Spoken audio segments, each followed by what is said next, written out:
Have you ever wondered how you can make your art studio toxin free to protect you and your family? In this video, I'm going to explain 5 key tips that you can easily implement to make your studio toxin free. Also, keep watching until the end to find out how you can add a simple step to your painting routine to save yourself time and protect the environment. In this clip, I will give you some information on how oil paint, some mediums and cleaning products can be dangerous, and talk about the measures I have put in place in my home studio to try and keep the environment as safe as possible for my family and pets. The products that I feature in this clip are purely for recommendation because I use them in my work and the companies mentioned have not sponsored this clip.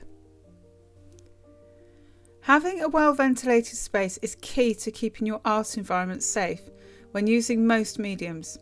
Although having a large space isn't essential, if you have a choice, go for the larger space and certainly don't use oil paints in a closet or cupboard. Although I don't have the largest studio space, it measures 13 by 13 feet and is adequate for my needs. It's also really good for ventilation because it has a door at either side and has 2 really large windows. For safety in your studio, make sure you keep windows and doors open to encourage airflow. If possible, use fans to keep air moving. Where possible, try to encourage cross ventilation, though this may be tricky in the depths of winter. You should aim to keep the area ventilated for at least 3 days after painting. Be aware of vents that lead to other rooms or units, especially if you have been using toxins such as varnish, though I would try to avoid using varnish inside and try to use varnish outside if you can. Take breaks whilst painting. I try to have a rest break every half hour. It's not only good to get away from any toxins, but it can also be good for your eyes and your mental health. A product that I've been using for a few years now is Chelsea Classical Studio range. They have a variety of products that are natural and toxin free, but the 2 that I use regularly and will comment on today are the fat and lean medium. They contain no carcinogenic fumes, no turpentine and no petroleum. Fat over lean is a fundamental technique that every painter should be aware of. If you want to have good adhesion of paint layers and avoid cracking, imperfect drying and uneven gloss in your painting, then you should try to paint fat over lean. This means to paint so that each successive layer of paint is fat and contains more oil than the lean layer before it. Don't be mistaken, a fat layer of paint has nothing to do with the thickness of the paint. Fat over lean refers to the amount of oil in the most recent layer of paint in relation to the dried layer below it.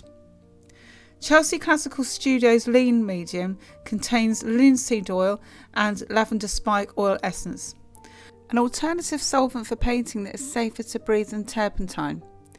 Lean medium will thin the paint and make it dry faster and is recommended for the early stages of painting. Chelsea Classical Studio's fat medium is a mixture of linseed oil, lavender spike oil essence and damar resin. Fat medium will make the paint more glossy and dry faster. It is recommended for the later stages of painting. For me, these products are preferable to odourless thinners. When buying any painting product, it's really important to check the safety information on the back. But when I recently looked for odourless thinners online, I found the following safety information on the back of one of the top selling products. Flammable liquid and vapour. May be fatal if swallowed and enters airways. May cause long-lasting harmful effects to aquatic life. And repeated exposure may cause skin dryness or cracking. This is on the back of a product that is called an odourless thinner. So these odourless thinners really do need to be checked before you start using them in your home studio. Although the companies state that these are odourless, they don't state that they're toxin free. Now that I've started using Chelsea Classical Studios in my painting routine, I really prefer the using of them. I find them really easy and prefer them to the toxic alternatives. I also love the lavender smell that they leave in my studio. When I'm choosing my oil paints, I prefer brands like Michael Harding and Williamsburg, as they use natural pigments and mix the paints with natural oils such as linseed oil or safflower oil. Unfortunately, this does not mean that these oil paints are completely toxin free, and this is because they use cadmium and pigments that contain metallic elements such as lead.